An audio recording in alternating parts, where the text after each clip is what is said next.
अस्सलाम वालेकुम व्यूअर्स, आप देख रहे हैं Masood Bhatt English grammar channel. मैं हूं मसूद भट्ट। आज हम प्रेजेंट इंडेफिनिट का टेंस जो है वो सीखेंगे और इसके अलावा आप लोगों को जो है वो पता होना चाहिए कि इससे पहले 2 लेक्चर्स में मैंने आप लोगों को इंग्लिश ग्रामर की जो बेसिक रूल्स हैं उसके वो सिखाए थे। अगर किसी ने नहीं अभी तक उसको देखा तो इसके बेल आइकन को बटन दबाएं ताकि आपको मज़ीद वीडियोस भी मिलती रहें, और इसको आप सब्सक्राइब भी करें, कमेंट करें और शेयर भी करें, और पिछली वीडियोस देखें, उससे आपका कॉन्सेप्ट क्लियर हो जाएगा। अब हम चलते हैं अपने पहले टेंस की तरफ, जो कि प्रेजेंट इंडेफिनिट का टेंस है। एक्टिव वॉइस के जुमलों की फॉर्मेशन में होगा, सिखाया जाएगा।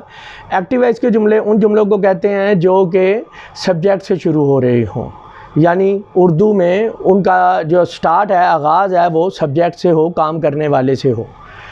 उसके बाद हम चलते हैं कि इसकी तारीफ़ क्या है। हर वो काम जो कि पेशे के लिहाज से किया जा रहा हो, फितरत के लिहाज से किया जा रहा हो, आदत के लिहाज से किया जा रहा हो, और वो काम पहले भी होता रहा हो, अब भी आप कर रहे हैं या कोई कर रहा है या फितरत की तरफ से हो रहा है, और आइंदा भी वो काम होता रहा होगा इंशाल्लाह।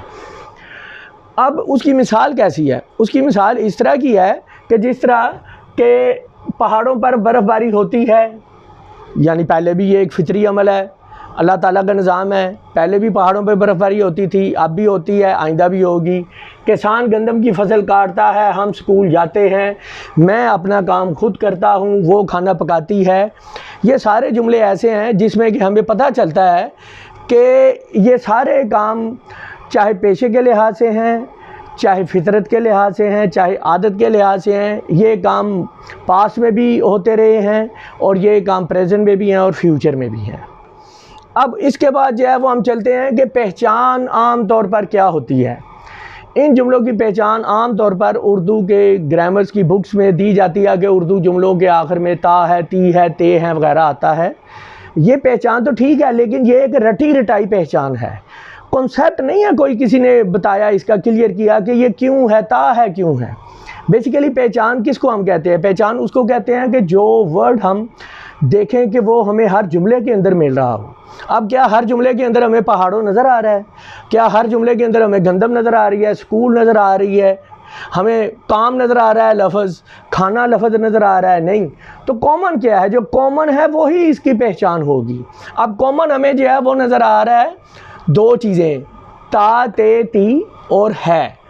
अब जो है वो मैंने पहले लेक्चर्स में समझा दिया था आप लोगों को कि 2 चीज़, वैसे तो जुमलों के अंदर बहुत सारी चीज़ें होती हैं, सारे पार्ट्स ऑफ स्पीच मौजूद होते हैं, लेकिन 2 चीज़ों के बगैर जुमले मुकम्मल नहीं होते।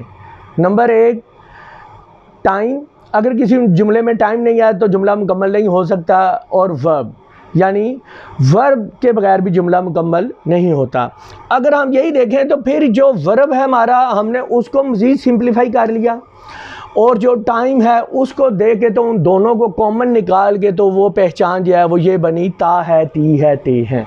उम्मीद है कि ये बात आप लोगों को आज तक किसी ने नहीं बताई होगी कि ये ऐसी पहचान है क्यों, कोई और लफ्ज़ क्यों नहीं है। अब इसके बाद हम चलते हैं कि जी इसके बनाने के तरीक़ाकार क्या है।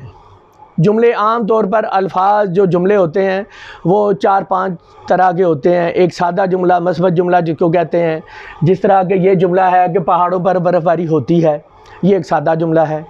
फिर आ जाता है कि मनफी जुमला। मनफी जुमला क्या होता है कि जी पहाड़ों पर बर्फ़बारी नहीं होती है। फिर उसके बाद जुमला आ जाता है सवालिया, क्या वो स्कूल जाता है, यानी कोई सवाल पूछा जा रहा है। फिर एक डबल सवालिया, उसको जुमले को हम बोलते हैं कि डबल सवालिया क्या है, उसके अंदर जो कुछ उर्दू के अल्फाज हैं, क्या, क्यों, कब, कैसे, कहाँ, किसको, ये जो अल्फाज हैं ये एक एक्स्ट्रा हमें नज़र आते हैं इस जुमले के अंदर। जब हम फॉर्मेशन बनाते हैं तो हमने उसको लिखा हुआ है WH का नाम दे दिया हुआ है, क्योंकि सिवाय एक लफ्ज़ के हाउ, HOW, इसके अलावा बाकी तमाम अल्फाज है वो WH से ही शुरू होते हैं। तो ये इसका एक शॉर्ट फॉर्म एब्रीविएशन सा बना के तो इसको फॉर्मेशन में बता दिया हुआ है।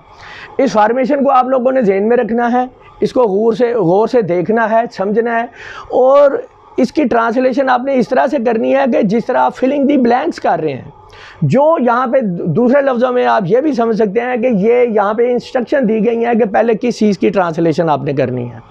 अब मिसाल के तौर पर सादा जुमले आ जाएंगे तो उसमें ट्रांसलेशन करते हुए आपने सबसे पहले सब्जेक्ट की ट्रांसलेशन करनी है। उर्दू में देखना है सब्जेक्ट क्या है, उसके बाद उसकी ट्रांसलेशन कर देनी है। उसके बाद आपने वर्ब की फ़र्स्ट फॉर्म लगानी है और प्लस एस या ईएस का इजाफा भी करना है उसके साथ, ये रूल है। उसके बाद आपने ऑब्जेक्ट की ट्रांसलेशन करनी है और फुल स्टॉप लगा देना, ट्रांसलेशन आपकी मुकम्मल हो जाएगी। अगर सवाल जुमला जो है वो मनफी आ जाता है, किसी काम के ना होने के जिक्र हो रहा है, तो उसमें आप क्या करेंगे कि सबसे पहले सब्जेक्ट लगाएंगे, लेकिन सब्जेक्ट के फ़ौरन बाद आपने डू नॉट या डज नॉट ये लगाने हैं। उसके बाद वर्ब की फ़र्स्ट फॉर्म सिर्फ लगानी है, एस या ये इसका इजाफा नहीं करना। यहाँ पे भी अब ये पॉइंट आ गया है कि जी एस या इसका इजाफा क्यों नहीं करना जी। उसकी रीज़न ये है कि हम उस कंडीशन को हम पहले पूरा कर चुके हुए हैं। कहाँ पे? ये डज लगा के। डी ओ बेसिकली वर्ब जो है वो तो डू है, डी ओ डू, तो उसके साथ रूल के मुताबिक ई एस लग गया तो डज बन गया, यानी वो कंडीशन हमने पूरी कर दी हुई है। तो इस वजह से यहाँ पर जो है वो एस या एस का इजाफा नहीं होगा। अगर सवालिया जुमले आ जाएंगे तो सबसे पहले आप डू डज सब्जेक्ट, ये यहाँ पे आगे जो है वो तमाम आप लोग एहतियात करें, समझें और गौर की बात है। ये पॉइंट मैं आपको बताने लगा हूँ कि अक्सर स्टूडेंट जो है वो डू डज लिखते हैं और उसके बाद कोई वर्ब लगा रहा होता है, कोई पहले सब्जेक्ट लगा देता है। इस तरह नहीं करना, आपने अपने आप को पाबंद करना है कि ये जो इंस्ट्रक्शन आपको दी गई हैं इसी के मुताबिक आपने चलना है। ज़्यादा से ज़्यादा प्रैक्टिस करनी है आपने। डू डज पहले लगाना है, उसके बाद आपने सब्जेक्ट लगाना है, उसके बाद वर्ब की फ़र्स्ट फॉर्म लगानी है, कोई ऐसी है इसका इजाफा नहीं होगा। उसके बाद आपने ऑब्जेक्ट की ट्रांसलेशन करके तो फुल स्टॉप नहीं लगाना, क्वेश्चन मार्क लगाना है। उसके बाद आ जाता है सवालिया मनफी। तुम आज स्कूल क्यों नहीं गए? सवाल भी पूछा गया और किसी काम के ना होने के बारे में पूछा गया, तो इसको हम कहते हैं सवालिया मनफी जुमला। इसके लिए WH का इस्तेमाल होगा, क्यों, वाई, ठीक है। उसकी ट्रांसलेशन उर्दू में क्या, क्यों, कब, कैसे, कहाँ, किसको, उर्दू के जुमले में जहाँ कहीं मर्ज़ी लिखा हुआ हो। लेकिन इंग्लिश की ट्रांसलेशन का रूल ये है कि आपने उसकी ट्रांसलेशन करते हुए सबसे पहले उसको बाहर लिख देना है। सबसे पहले मिसाल के तौर पर तुम आज स्कूल क्यों नहीं गए, तुम स्कूल क्यों नहीं जाते हो, तो क्यों, वाई, उसके बाद तुम, उसके बाद क्या लगेगा, डू या डज। उसके नीचे जो है वो बता दिया हुआ है कि किन चीज़ों के साथ डू लगना है और किन चीज़ों के साथ डज लगना है। मिसाल के तौर पर ही, शी, इट, नेम कोई या सिंगुलर सब्जेक्ट आ गया तो उसके साथ आप लोगों ने डज लगाना है। आई, वी, यू, दे, कोई प्लूरल सब्जेक्ट आ गया तो उसके साथ आप लोगों ने डू लगाना है। तो यहाँ पे अगर आप जो है वो कहें कि जी तुम स्कूल क्यों नहीं जाते हो, तो तुम यू यहाँ पे आ गया यानी डू लग जाना है। तो पहले गया है WH यानी वाई लगेगा, फिर उसके बाद डू लगेगा, वाई डू, फिर उसके बाद सब्जेक्ट क्या है, तुम, you, why do you not, नहीं ये डबल सवालिया मनफी है, not, why do you not, उसके बाद वर्ब क्या है, जाना, गो, और कहाँ, ऑब्जेक्ट क्या है, स्कूल, तो गो टू स्कूल। यानी इस तरीके से आप लोगों ने इसकी ट्रांसलेशन करनी है। रूल इसके हेल्पिंग वर्ब को आप ज़हन में रख लें कि ये डज किसके साथ लगता है, डू किसके साथ लगता है। दोबारा बता देता हूँ, he, she, it, name singular subject के साथ डज लगता है, आई, वी, यू, दे और प्लूरल के साथ डू लगता है।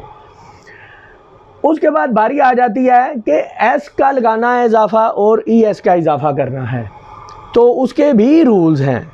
हर चीज़ रूल के मुताबिक अगर आप समझेंगे तो आपको बिल्कुल आसानी के साथ समझ आ जाएगी सारी चीज़, ट्रांसलेशन करनी भी आपके लिए आसान हो जाएगी।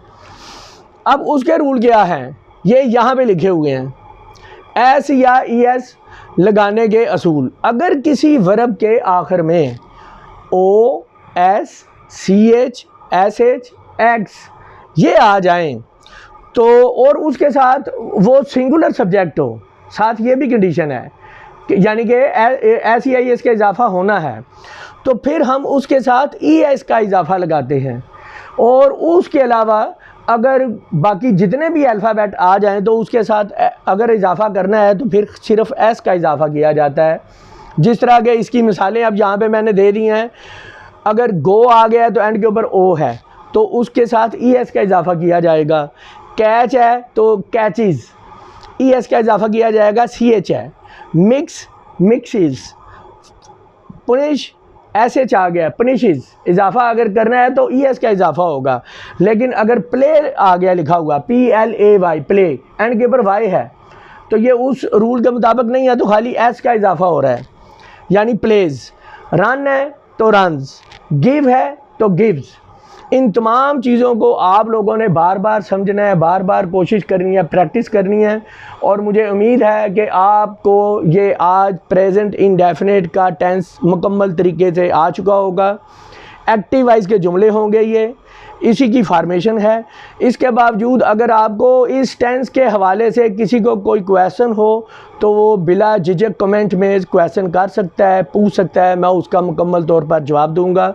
अपना ख्याल रखिएगा और मुझे भी अपनी दुआओं में याद रखिएगा। अस्सलाम वालेकुम, अल्लाह हाफिज़।